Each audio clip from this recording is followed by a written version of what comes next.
एक बच्चा था जिसे बहुत गुस्सा आता था। उसके घर वाले उसकी इस आदत से बहुत परेशान थे। उसके वालिद की तरकीब सूझी। उन्होंने एक लकड़ी का टुकड़ा और कुछ कील उस बच्चे को दिए और कहा कि जब भी बच्चे आपको गुस्सा आए, आपने कील इस लकड़ी के टुकड़े में ठोक देना है। बच्चे को जब भी गुस्सा आता, वो उस लकड़ी के टुकड़े में एक कील ठोक देता। लेकिन आहिस्ता आहिस्ता उसे इस बात का एहसास होने लगा कि लकड़ी में कील ठोकना गुस्सा करने से ज़्यादा मुश्किल काम है। तो उसने अपने गुस्से पर काबू पाना शुरू कर लिया। और एक दिन वो भी आया जब उसने कोई गुस्सा न किया और उस दिन उसने लकड़ी में कोई कील न ठोका। ये बात उसने अपने वालिद साहब से शेयर की कि मुझे अब कोई गुस्सा नहीं आया, लिहाजा मैंने कोई कील भी लकड़ी में नहीं ठोका। उसके फादर ने उसको शाबाश दी और कहा कि अब जब भी आप अपने गुस्से पर काबू पाएं, तब आपने उस लकड़ी के टुकड़े से एक कील निकाल देना है। बच्चा एग्री कर गया इस बात से और अब जब भी उसको गुस्सा आता और उस पर वो काबू पाता, तो उस लकड़ी के टुकड़े से एक कील निकाल देता।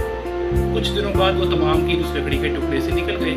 फिर उसने ये बात भी अपने वालिद को बताई कि अब उस लकड़ी में कोई कील बाकी नहीं है और अब मैं अपने गुस्से पर मुकम्मल काबू पा लेता हूँ। उसके वालिद ने उसे शाबाश दी और उसका हाथ पकड़कर उसे उस लकड़ी के टुकड़े के पास ले गया और कहा, बेटा देखो, जैसे आपने इस लकड़ी के टुकड़े में कील ठोके और फिर निकाले, लेकिन निकल जाने के बावजूद उस लकड़ी के टुकड़े में कुछ निशान और सुराख रह गए जो कि चाह कर भी भर ना पाएंगे और ये लकड़ी का टुकड़ा अब वैसा नहीं रहा जैसा ये पहले था।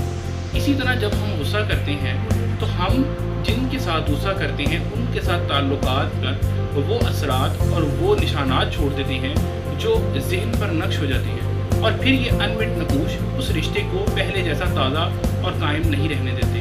तो जब भी गुस्सा आए, इस मिसाल से सबक लेना चाहिए और अपने रिश्तों को पुराना और पोसीदा होने से बचाने के लिए अपने गुस्से पर मुकम्मल काबू पाना चाहिए और ऐसी कोई भी गुफ्तगू करने से गुरेज करना चाहिए जो कि रिश्तों में दरार का बाइस बने।